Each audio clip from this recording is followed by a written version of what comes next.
حضور پاک کی زندگی پر اعتراض کرنے والے کتنے ایسے بھونکنے والے کتے آپ کو نظر آئیں گے۔ انسانوں کی بات کر رہا ہوں، نبی کی گستاخی کرنے والے موجود ہیں، ناپ تول میں کمی کرنے والے موجود ہیں، بدکاری اور زنا اور فحاشی کرنے والے موجود ہیں، چوری ڈکیتی اور پتہ نہیں کیا کیا تمام تر فواحش میں مبتلا لوگ آج بھی ہیں یا نہیں ہیں۔ لیکن کیا کبھی اس امت میں کوئی بندر بن گیا، کوئی خنزیر بن گیا؟ کیا اس امت پر کبھی آسمانوں سے نوکیلے پتھروں کی بارش آ گئی؟ کیا کبھی زمین پھٹ کر کے سارے لوگ دھس گئے؟ یہ سارے عذابات اب نہیں آتے۔ وجہ کیا ہے؟ رب تبارک و تعالیٰ قرآن پاک میں فرماتا ہے وَمَا كَانَ اللَّهُ لِيُعَذِّبَهُمْ وَأَنْتَ فِيهِمْ، اس قوم پر اللہ اب ویسا عذاب نازل نہیں کرے گا اس لیے کہ ان کے بیچ میں میرا محبوب آرام فرما ہے۔ آپ اس میں جلوہ گر ہیں اے رسول۔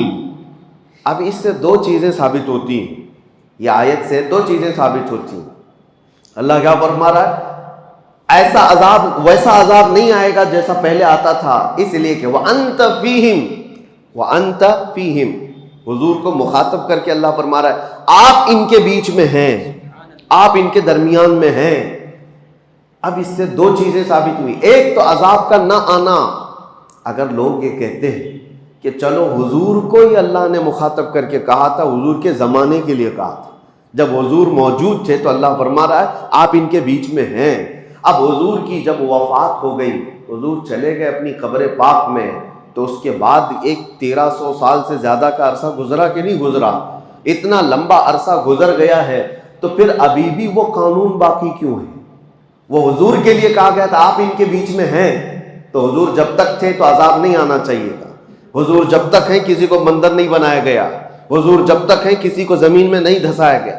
حضور صلی اللہ علیہ وسلم جب قبر پاک میں چلے گئے تو پھر ویسے ہی عذابات آنا چاہیے تھا، آسمان سے پتھر برسے، آگ برسے، پھر لوگوں کے چہرے بندروں کے ہو جائیں، لیکن عذابات نہیں آتے۔ وہ قانون آج تک چل رہا ہے اور قیامت تک چلے گا اللہ کا وہ قانون۔ وجہ یہ ہے کہ حضور پاک صلی اللہ علیہ وسلم کو جو اللہ نے فرمایا وہ انت فیہم، آپ ان کے بیچ میں ہیں، اس کا مطلب 63 سال ہی نہیں، قیامت تک آپ ان کے بیچ میں زندہ ہیں۔ یہی تو سنیوں کا عقیدہ ہے، تو زندہ ہے واللہ، تو زندہ ہے واللہ، میری چشم عالم سے چھپ جانے والے ہیں۔ وہ صرف پردہ فرمائے ہوئے ہیں، وہ آج بھی ہمارے بیچ میں موجود ہے، آج بھی بیچ میں ہمارے موجود ہیں۔ لوگوں کو جو کھجلی ہوتی ہے کہاں ہے؟ جب ہم سنی اس طرح کے عقیدے کی بات کرتے ہیں تو کہتے ہیں کہاں ہیں رسول، کہاں ہیں، ادھر ہیں کہ ادھر ہیں؟ مذاق میں اس طرح کی باتیں کرتے ہیں۔ کئی لوگوں کو دیکھا گیا مذاق کرتے ہیں، کیا دکھ رہا ہے تم کو، دکھ رہا ہے ہم کو، دکھ رہا ہے؟ نادان، تجھے کیا دکھے گا؟ حضور پاک صلی اللہ علیہ وسلم جب ہجرت فرما رہے تھے، یاد ہے تاریخ، مکہ سے مدینے کی طرف جا رہے تھے، رات کا وقت تھا، پورے کفار گھر کو گھیرا کیے ہوئے کھڑے تھے اور حضور ان کے بیچ میں سے نکل کر جا رہے تھے۔ واقعہ معلوم ہے، حضور ان کے بیچ میں سے جا رہے تھے، کنکریاں اٹھا کر اس طرح ماری تھی، یہ نہیں کہ کسی کے منہ پہ مارا، وہ ہوا میں اچھالی تھی، لیکن سب کے سب اندھے تھے، کوئی نہیں دیکھ پا رہا تھا۔ لیکن حضور صلی اللہ تعالیٰ علیہ وسلم کے ساتھ حضرت علی تھے، حضرت علی بھی دیکھ رہے تھے۔ حضور حضرت ابو بکر کے گھر گئے، ابو بکر بھی دیکھ رہے تھے۔ پتہ یہ چلا کفار و مشرکین کو یہ ذات نور نظر نہیں آتی ہے، اور جو اہل ایمان ہیں وہ دل کی قلب کی نگاہوں سے دیکھے تو سب نظر آتا ہے۔ آج جو یہ کہتے ہیں سنیوں، تم کہتے ہو کہاں ہیں حضور، آتے ہیں حضور جاتے ہیں، ہمیں تو نہیں نظر آتے۔ کہاں سے نظر آئے؟ دل کے کفر کو دور تو کرو، دل کے بغض کو دور تو کرو۔ ہم تو یہ کہتے ہیں وہ آئیں گے، آتے ہوں گے، ابھی آئیں گے، یہی سوچ کے ہم نے محفل کو سجا رکھا ہے۔ سنا ہے آپ ہر عاشق کے گھر تشریف لاتے ہیں، میرے گھر میں بھی ہو جائے چراغاں یا رسول اللہ۔ یہ طلب ہماری کس لیے ہے؟ ہماری طلب صرف حضور پاک کے دربار میں اسی لیے ہے کہ ہم ان کو زندہ جاوید اپنے درمیان موجود رسول تسلیم کرتے ہیں۔ اگرچہ اللہ تعالیٰ کے وعدے کے مطابق جو موت آنی ہے وہ سب کو آنی ہے، وہ حضور کو بھی آئی، انبیاء کو بھی آئی۔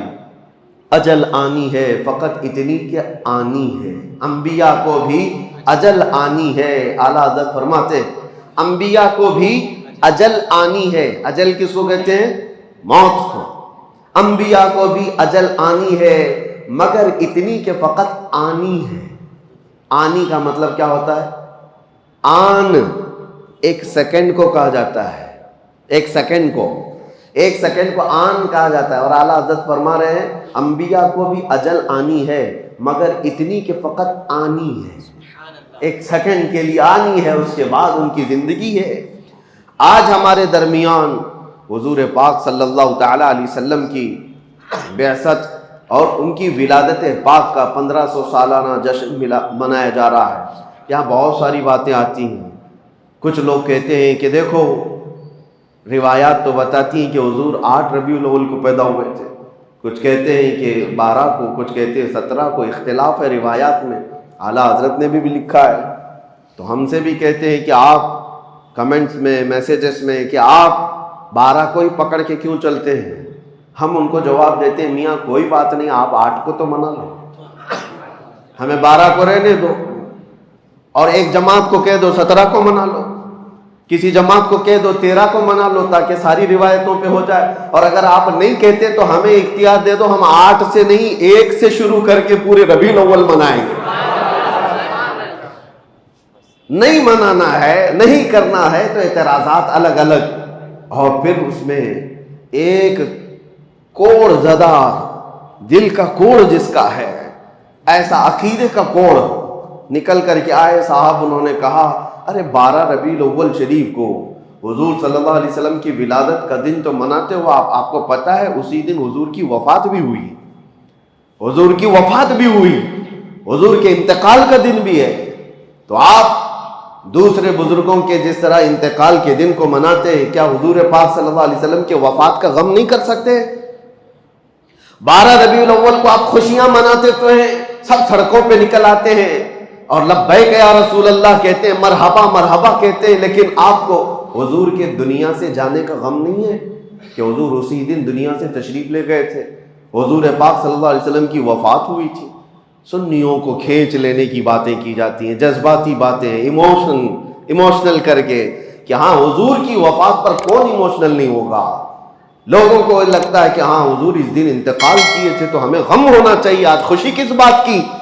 ان کے منہ پر تھپڑ لگاتے ہوئے کہو غم اس کا منائیں جو چلا گیا ہو، مر گیا ہو، مٹی میں مل گیا ہو، وہ تمہارا نبی ہوگا، ہمارا نبی تو صرف پردہ کیا ہوا ہے، وہ کل بھی زندہ تھا آج بھی زندہ ہے۔